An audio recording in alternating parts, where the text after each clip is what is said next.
morning.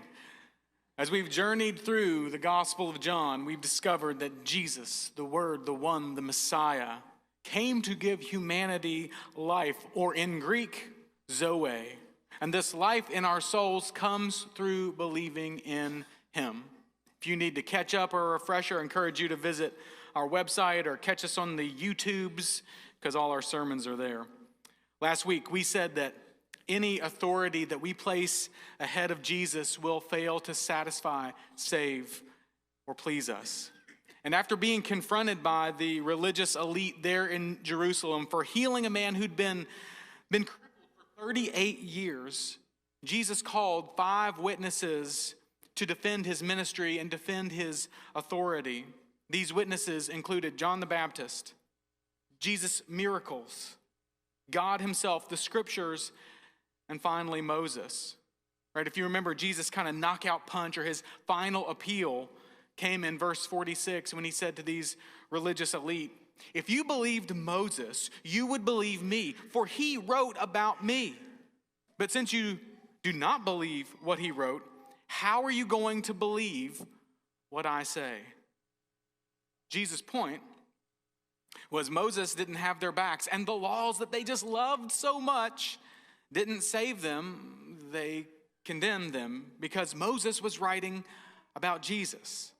The challenge for us was to consider the authorities that we invite into our lives, to be sure that they do not eclipse Jesus. Again, any authority we place ahead of Jesus will fail to satisfy, save, or please us. One of the major literary themes of John's gospel is, as the story progresses, Jesus continually reveals more and more about his identity and authority. Right? John does this as an attempt to persuade us, his readers, to believe that Jesus is, in fact, God in the flesh, and he does the kinds of things that only God can do. With that in mind, let's jump into John chapter 6. It begins like this. It says, sometime after this. Now that is sometime after the events of chapter 5, where Jesus called his witnesses to defend his authority and ministry. Jesus crossed to the far shore of the Sea of Galilee, that is the Sea of Tiberias. And a great crowd of people followed him because they saw the signs he had performed by healing the sick. Then Jesus went up on a mountainside and sat down with his disciples. The Jewish Passover festival was near. Now, when we look at Mark and Luke's account of this event, we discover that Jesus and his entourage, his disciples, leave from Jesus' hometown in Capernaum, and Luke tells us they arrive at a town called Bethsaida, right? And Capernaum to Bethsaida is about 3 miles across the Sea of Galilee at its kind of northeast edge. They'd gone to sort of recharge their batteries, to retreat out there in the country. But as we've seen in John already this morning, the crowd is in hot pursuit. Now, scholars believe that about a year has elapsed from the end of John chapter 5 to the beginning of John chapter 6. And the other gospel writers tell us that during this time, Jesus and his disciples had been doing lots and lots of healing the sick and casting out demons. This is the time frame where Jesus healed the woman who had been bleeding for 12 years. And this is the time frame when Jesus heals the little girl who had died. Right? So really, really awesome, incredible stuff. So of course, when Jesus leaves, the crowd follows closely behind him.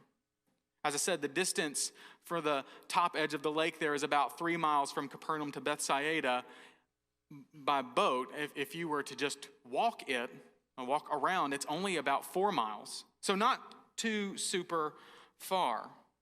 Now, before we jump into the particulars of sort of a familiar story, a familiar narrative, let's pause for a quick second to reflect on the story that's behind the story.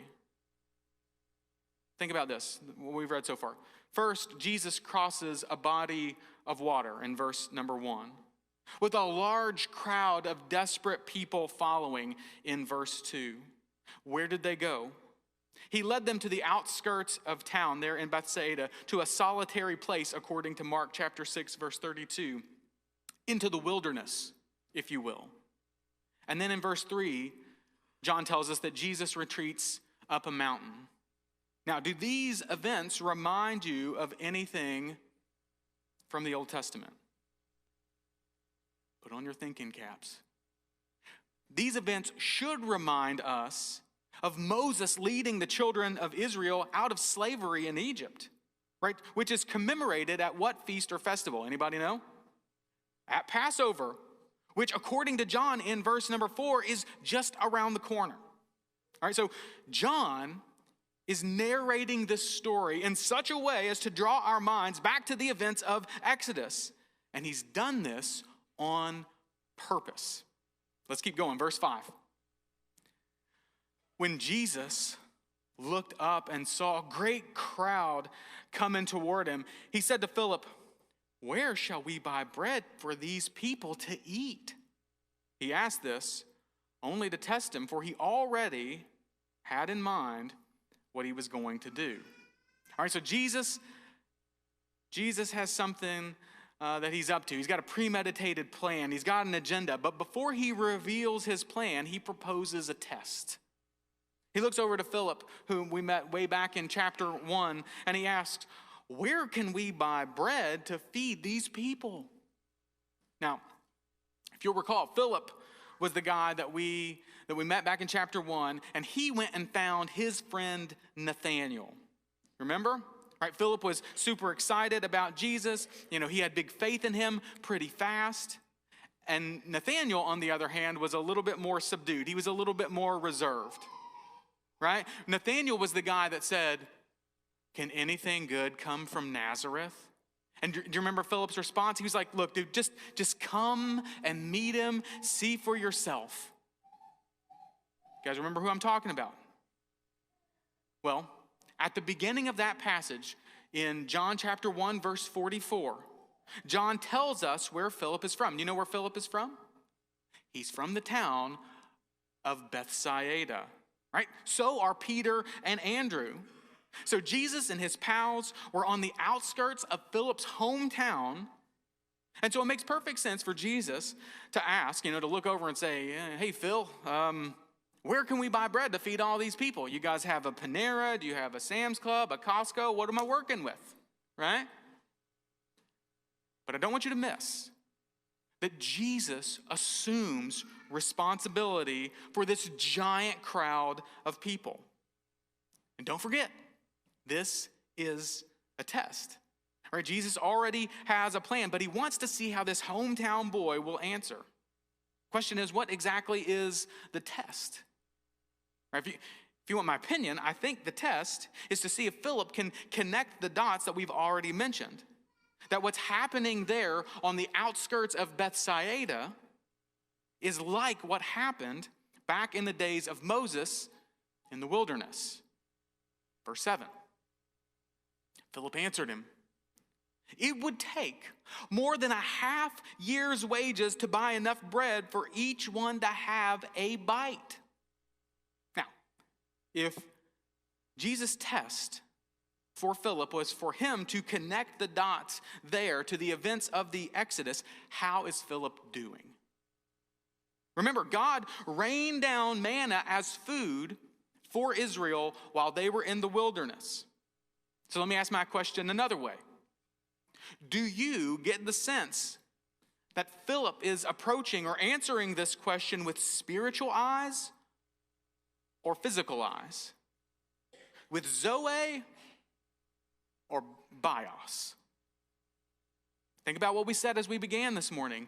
John is attempting to persuade his readers to believe that Jesus is God in the flesh, that he does the kind of things that only God can do. Is Philip connecting those dots? If we're honest, the answer is no, probably not. Right? His answer has no spiritual dimension to it at all. Though he's witnessed Jesus perform many miracles to this point, Philip doesn't consider any supernatural way to address the predicament that is before them. Remember Nicodemus? Remember Welma? Yeah, they were stuck primarily thinking in the physical sense too, weren't they? And in the same way that an accountant might, Philip put on his mental calculator and he concluded that things were hopeless. Right? He said 6 months' wages would get everybody a bite. Think about what you make in a whole year, cut it in half, and that's going to get everybody a bite. That's where Philip's mind was. Things hopeless. Mark and Luke add an interesting tidbit to their version of this event. Mark says, his disciples came to him. This is a remote place, they said, and it's already very late. Send the people away so that they can go to the surrounding countryside and villages and buy themselves something to eat. You pick up the difference there? Jesus assumed responsibility for these folks. Where can we buy food for these people? And the disciples are thinking, we need to send these folks away so that they can get food for themselves. Apparently more than just Philip are looking at this situation without spiritual eyes. Verse 8. Another of his disciples, Andrew, Simon Peter's brother, spoke up. Here's a boy with 5 small barley loaves and 2 small fish, but how far will they go among so many? Fun fact, back in chapter 1, it was Philip that went and found Nathanael, right? That's pretty cool. It was also Andrew who went and found his brother Peter, right? So both the guys who have this kind of knack for going and finding people because they believe in Jesus, here they're kind of on the spot just a few chapters later. And when we think about Andrew, who's also a hometown boy, he's also from Bethsaida, he chimes in, but his response kind of comes across as sheepish and uncertain, doesn't it? Like he doesn't sound super confident. Like his answer is like, I got this thing solved. John also includes a detail here that we probably just skip over because we're so far removed from this culture and these events, but he says that the bread was made out of barley. All right, barley was the bread of the poor. So to be clear, we're not talking about Texas Roadhouse sweet rolls. We're not talking about the Cheddar Bay biscuits from Red Lobster. We're talking about the whitest bleached bread you can find at Kroger or JC. It's probably mashed a little bit. It's been back there for a while. That's what we're dealing with, right? This little boy has, 5 loaves and 2 fish. And it's not that he's on a diet trying to eat healthy. It's that he's poor. But he is willing to offer Jesus what he has. And those 2 small fish, they would more than likely, it would have been served as like a paste or a relish, right? So the boy had what we would call hors d'oeuvres, or what they would call in the Deep South, hors d'oeuvres, right? Webby, can I get a confirmation on that? Yeah, that's what I thought. Hors d'oeuvres. Anyhow, the point is, I don't want you to miss, the point is, it was meager, right? There wasn't a whole lot to it. It's like trying to fill a stadium, feed a stadium full of people with a couple packs of peanut butter crackers, right? Not too impressive. Now, I want you to think back to the Exodus and how the people responded to God when they faced this situation the first time around. Exodus chapter 16, verse 2 says, in the desert, the whole community grumbled against Moses and Aaron. The Israelites said to them, if only we died by the Lord's hand in Egypt. There we sat around pots of meat and ate all the food we wanted. But you brought us out into the desert to starve this entire assembly to death. Very whiny people, thank you. How had the Israelites handled this situation the first time around? Back in the days of Moses, they grumbled, they complained, they questioned God's ability to provide. Think about how silly that is. He had just miraculously saved them from Egypt, right? Liberated them from the mightiest nation on the planet. But they refused to believe that he'd feed them in the wilderness as they journeyed to the promised land. The test Jesus is giving Philip and the rest of his disciples centers on the idea of trust and dependency. Right? And the point of the book is believing in Jesus, that he does the kinds of things that only God can do because he is God. Yet Jesus' followers are having, the exact same response as their ancient ancestor had years and years and years before. No good. So back at the beginning of the year, Scott Rogers, he texts me and he said, "Brother, we need to get together." And anytime I get a text message or a telephone call from anybody that's like, "Hey, we need to get together," instantly I'm like, this is not going to be fun. It's just, maybe you feel differently. Maybe you love those kind of texts. I get them and I'm just like, okay, it's just threat level midnight. Things are going to be bad. And he's like, "Okay, we need to get together." He says, got something important that we need to talk about. I'm like, all right, let's get together. So we got together and he shared that God had been putting something on his heart that he couldn't ignore and that I needed to know about. He shared that more and more he continued to feel that God was calling him into ministry. And being the faithful guy that Scott is, he started to test what God was placing on his heart. Position had opened up at a church. Scott applied, and at that point he'd had, a handful of interviews. And so one of the reasons that we got together to pray that day was for wisdom and clarity so that he and Jennifer could walk with the Lord confidently. So Scott, Jennifer, Amanda, and I, we sat there in my living room one Saturday morning back in early March, and we did just that. We prayed for wisdom and we prayed for clarity.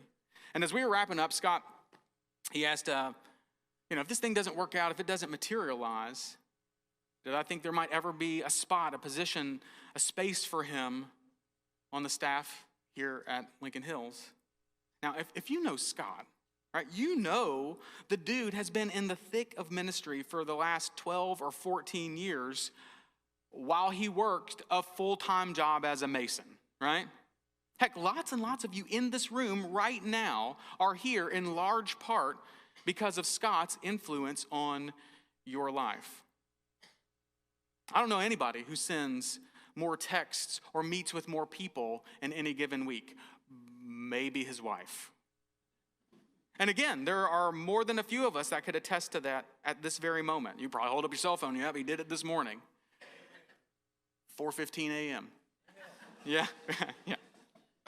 So my initial response was like, of course. I mean, you're qualified, you're passionate, you care about people, you love our church family. Of course I consider, finding a place for you on the staff. But in my heart of hearts, I just knew that this thing with this other church was going to materialize. So flash forward about a month, maybe 6 weeks. Scott and I get together again, and at that point he's had 4 or 5 interviews, and this other church, it seems like God is kind of closing the door there. And Scott's like, "Oh, look, I just know that God is calling me into ministry. I just don't know where." And so I can start putting out feelers for positions, or if you were kind of serious about what we talked about last month, maybe we could talk about that a little bit more. And you guys got to know, if you don't know me very well, I'm a very cautious guy. I don't like to take big risks. I value predictability. And on one sense, like that can come across as very responsible, which is great. But the flip side of that, in another sense, it can also be the byproduct of fear. If you're wired like me, you know exactly what I mean. And because I know this about myself, I say this to Scott. I say, "Scott, look, dude, I would love to have you, and I would hate to lose you. But I'm not sure how we make the numbers work." I mean, let's be honest, bro. Like, we can't compete with what larger churches could offer you as far as salaries are concerned. And the fact is, money for a new position, that's got to come from somewhere. You know that's a reality whether you're leading a church or whether you're running a business. The money has to come from somewhere. Tree, whole, rich relative someplace. And so I said this, here's the plan, Scott. Why don't we do this? You get me what you would kind of need salary-wise. Let me put a job description together, and let's see how offerings look as we go through the summer. Right, because I don't know, this may be inside baseball for you, maybe you don't care. But as you go through the summer, the offering tends to dip a little bit, right? Because everybody's on vacation or going to the lake, or you just got 1,000 things going on. And so I say, let's just get through the summer and see how things are looking. And in the meantime, we'll just keep praying about this like crazy people, and we'll just see what doors God opens along the way. And if I'm going to just confess to you this morning, I can't tell you that I handled that situation perfectly. Right? If you're very business-minded, you might say, well, here are the 5 things that you did wrong there, homeboy. If you're super spiritual and you have faith that moves mountains, you might have said, why didn't you just offer him the job that day and see what happens? I'm not going to tell you that I handled that all perfectly. But I do know that way down deep in my heart of hearts, I want to honor God. And I do know that he's trustworthy and dependable. So even though I didn't know where the money might come from, I did know that if I turned it over to Jesus, he would make it happen if he wanted it to. And do you know what happened? Every month, we've taken in more money than we expected according to our 2024 financial plan. And as June turned into July, and as July turned into August, it became more and more apparent that God was working behind the scenes in and through you to make what Scott and I were praying about privately a reality. So over the last few months, I've shared all this with the elders, and with their blessing, Scott's going to join our staff just before Thanksgiving as our Next Steps minister, and I am so excited about that.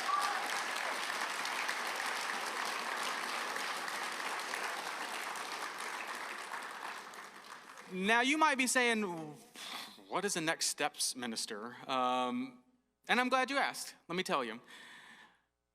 It will be his responsibility, his job, to help each and every one of us take our next step in our journey to becoming a disciple who makes disciples who makes disciples. Whatever that step might be, because the truth is, all of us have some step to take, whether we're 5 or 55 or 75.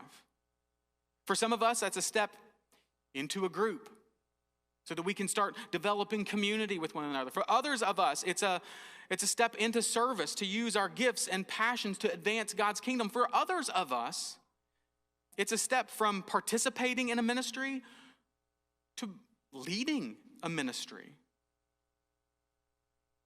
My conviction over the last 12 or 18 months is simply, I just had this nagging feeling that this component has been missing from our system. Right, you got baptized, great, now what? Or you signed up to serve, but who's walking alongside you to spur you on so that act of service doesn't become a chore? Right, our vision is way too important to let folks fall through the cracks, and if that's happened to you, I just want you to know that I'm sorry. I hate that that's happened. There are so many areas where I know that we could be more intentional, and I want you to hear it from me. Scott, in this next step role, is an answer to lots and lots of prayer. And I think that it's going to help us become the kind of church that makes disciples, who make disciples, who make disciples, and that's what it's all about. And here's the craziest thing. Of all that, as far as I'm concerned, when you look at the 2025 financial plan that we're going to share with you in about 2 weeks, what you're going to see is our weekly need basically reflects what you've already been giving in 2024. So, with that in mind, I want to just thank you.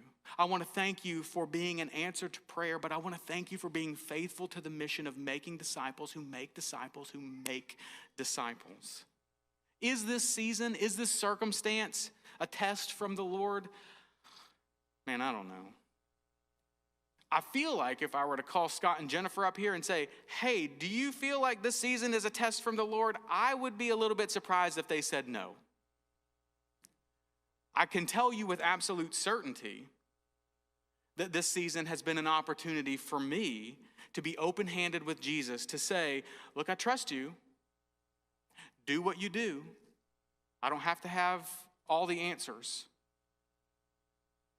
And I think that's the point. When we're being tested, that we learn to respond to Jesus with trust and dependency. Jesus does the kinds of things that only God can do because he is God, and we want to respond to him with confidence. Back to John chapter 6. So Andrew has kind of sheepishly said, here you go, Jesus. And he's handed over these 7 items, right? 5 loaves and 2 fish. Well, if you're a student of the scriptures, one thing that you have probably picked up on over time is that the number 7 represents completion, oftentimes in the scriptures. And so think about what we're reading right there kind of in this mindset. Right, even though it was meager, 5 loaves and 2 fish, the disciples are handing over to Jesus all that they had. Right, they're handing over 100%, the complete number of all that they had. Verse 10. Jesus said, have the people sit down. There was plenty of grass in that place. And they sat down. About 5,000 men were there. Jesus then took the loaves, gave thanks, and distributed to those who were seated as much as they wanted. He did the same with the fish. So Mark includes a few details here in his section that makes what happens here come to life. For example, in Mark chapter 6, verse 41, he specifies that Jesus had the disciples distribute the food. Mark also tells us that Jesus told the people to sit in groups of 50s and 100s, right? Which suggests order, right? That there's a plan, that there's no need to get rowdy or panic. Everybody's going to be fine. Now, I can't prove to you this morning that it unfolded exactly like this, but I imagine that the disciples each had baskets of fish and bread that they would go down to and take to a group of 50 or a group of 100. But when it ran out, they went back to Jesus there at the foot of the mountain where he filled it up again. Right? And we know that the baskets weren't magic. We know that they weren't special. And we also know, like from the Old Testament, that when God gave the Israelites manna, he gave them enough for that day, for one trip around the sun, meaning that they had to keep returning to him every single day, trusting that he would provide. So as I said, the text isn't explicit here about the disciples returning to Jesus for more bread, but it also rings true to real life if you think about it. Right, by that, what I mean is we don't have much to offer the people around us until we too go to Jesus. Right? Jesus multiplies our time. Jesus multiplies our energy. Jesus multiplies our passion. And when we aren't with Jesus, we run on fumes until we run out. Run out of time, run out of energy, run out of passion, run out of patience, or whatever else. Mark also tells us something interesting, right? So John said that there was plenty of grass there. When you read Mark, Mark tells us that the grass was green. Now, that might seem like kind of a throwaway detail, something insignificant. Okay, fine, the grass was green. Until, like a good Bible student, you think about the Old Testament. In particular, until you think about Psalm 23. You guys know Psalm 23? You've heard that before, right? Psalm 23. There, David declares, "The Lord is my shepherd, I shall not want. He maketh me to lie down in green pastures. He leadeth me beside still waters. He restoreth my soul." Later in this very book, Jesus will say of himself, "I am the good shepherd. I know my sheep, and my sheep know me." Together, John and Mark are painting a picture that reminds us that Jesus is the Good Shepherd that David dreamed about, that his soul longed for. And the truth is, sheep don't pasture themselves. They have to be led. Sheep have to depend on the shepherd if they're going to survive, if they're going to thrive. Don't be fooled into thinking that you sustain yourself. Our daily provision comes from our good shepherd who loves and cares for us. Our security doesn't come from the boss who signs our check or the money that we plop into our IRAs. At any moment, either of those things could vanish and we will be right back here where we are today, asking the question, do I trust in and depend on Jesus? Do I believe that he is God so I can respond to the uncertainties of life with confidence when I'm near him?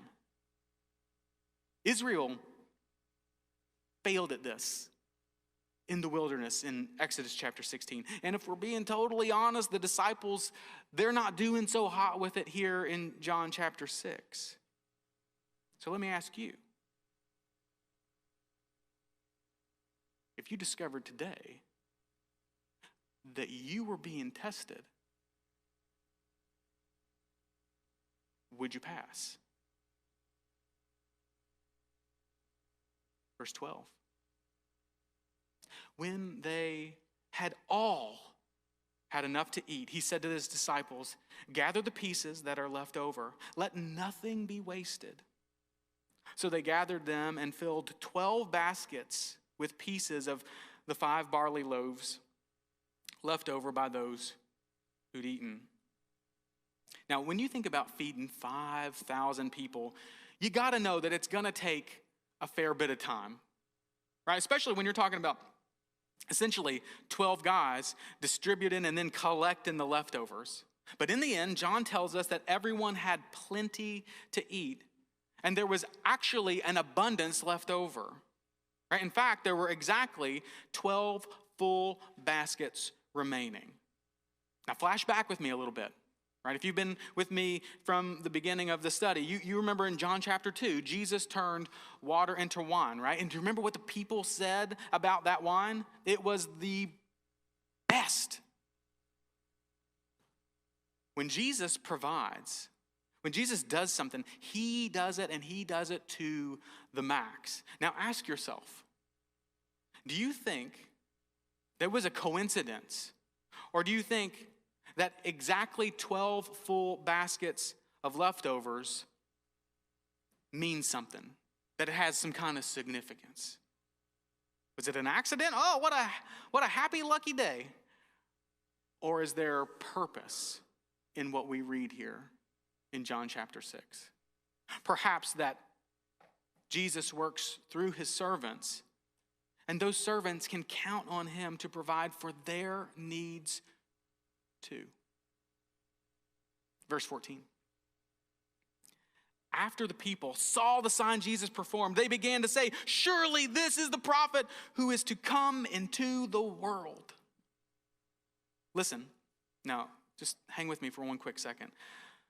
The disciples, they could have concluded that they were just delivering fish sandwiches. Right? But there's a whole lot more going on here than that, right? Were they just delivering fish sandwiches? Man, I didn't sign to be no waiter. I'm not DoorDash. I'm not Grubhub. Jesus, I'm done with this. You might fall into that trap too. All I'm doing is changing diapers in the nursery. All I'm doing is scrubbing toilets in the bathroom. I'm just helping people find a seat when they show up. I'm just saying hi and holding the door for them to walk through the threshold. But don't discount the effect that you're having on those you serve. It may take time, sure. But just look at what's accomplished, right? Jesus did the miracle, but the disciples are the ones that are in the trenches, right? Jesus worked through 12 ordinary guys, and the results amazed, astonished, perplexed, wowed the people. Everything you do for the kingdom matters. Every diaper you change, every toilet you clean, every shoebox you pack, every prayer you pray, every word of encouragement you offer, every dollar you give, it all matters. Never let the enemy try to convince you otherwise, because it is a lie from the pit of hell. Verse 15, last verse. Jesus, knowing that they intended to come and make him king by force, withdrew again to a mountain by himself. Now hold on, we got to pump the brakes for one quick second, because you come to this verse and maybe you're like me, you're like, well, isn't this the point? Don't we kind of want Jesus to be the king? Right? Why is this such a bad thing? Well, as you've noticed in our study, there are a lot of parallels between Jesus and Moses, right? Right? And Moses liberated the Israelites from the clutches of the Egyptians. So the thinking of the masses that day was probably Jesus would now do the same for them with regard to the Romans.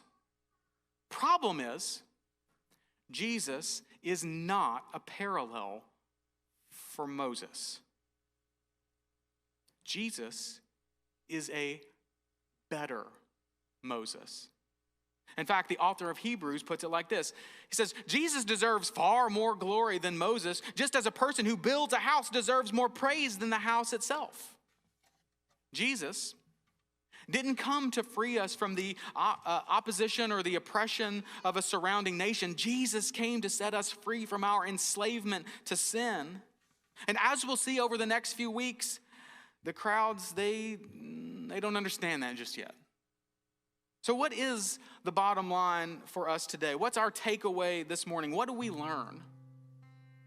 Not only does Jesus do the kinds of things that only God can do, he's also our good shepherd. And he deserves our trust. When life and uncertainty collide, we can trust Jesus to provide.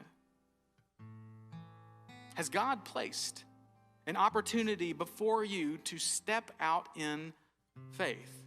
Is there a circumstance where Jesus may be testing you in order to stretch or strengthen you or the faith of your family? Maybe it's something that would maybe seem small or insignificant to anyone else looking at you or your situation. Another $10 a week in the offering, another hour a month serving in whatever capacity. But that little bit would really stretch you a long way if you opted to trust God with it. What if? I'm just spitballing here. What if? What if we're being tested? In a sort of similar situation, what Jesus is asking Philip, what if God were asking us this morning, what are we going to do with all these unchurched people here in Harrison County who need to know about the real Jesus? Can we say, when life and uncertainty collide, that we trust Jesus to provide? Because that's the point. That's where Jesus wants to take us, but not just about providing for us physically, but by filling the emptiness that exists in our souls. We elect presidents every 4 years so that we can replace them when they do or say things that we don't like. That's the way our system works, and it's beautiful. But kings don't work that way. Are you ready to trust in Jesus for more than your daily bread? Are you ready to make him your king? Are you ready to surrender to him so you can have life, Zoe, in your soul? Are you ready to let him call the shots even when you disagree with the decisions or the direction, because you know that Jesus can be trusted? Maybe you're here this morning and you've never done that. You've never said, I don't need a president, Jesus. I need a king, and I want you to be my king.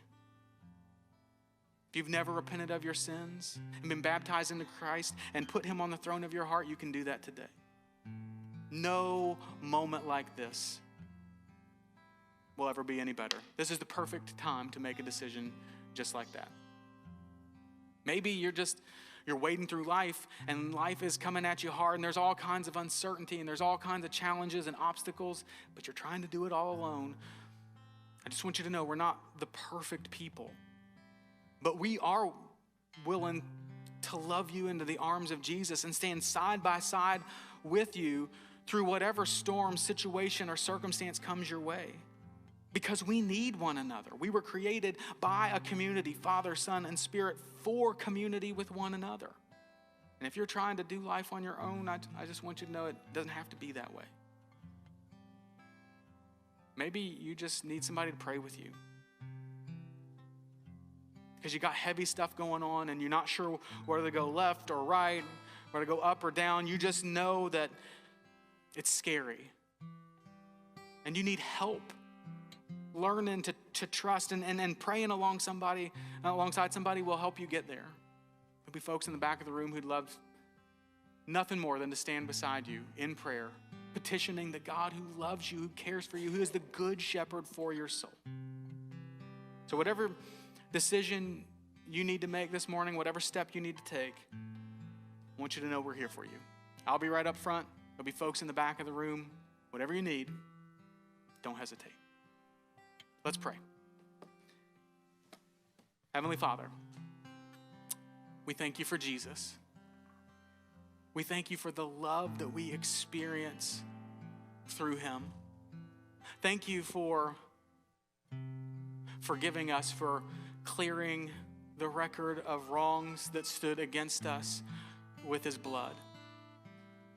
Father, we ask in moments like this that you just give us wisdom and clarity. Like we prayed for with Scott and Jennifer all those months ago, give us wisdom and clarity in these moments. If we need to take a step of humility, if we need to take a step of forgiveness, if we need to take a step of reconciliation, Father, I pray that you will just impress that so deeply on our souls that we can't barely breathe. Father, if we need to surrender to you, help us to take a step with open eyes and see there is no better king to surrender to than Jesus Christ. Father, thank you for the hope that is ours through him. Father, I pray that our service today has been glorifying for you and edifying for us so that as we leave this place, we will leave equipped and inspired to go make disciples for your glory so that your kingdom might advance and lives might be saved. Thank you for being a God worth praying to. Thank you for providing, not just for our physical needs, but thank you for providing the love that we need. Thank you for giving us hope in our souls. We love you, and we pray all these things in Jesus' precious, perfect, holy, wonderful, glorious name. Amen.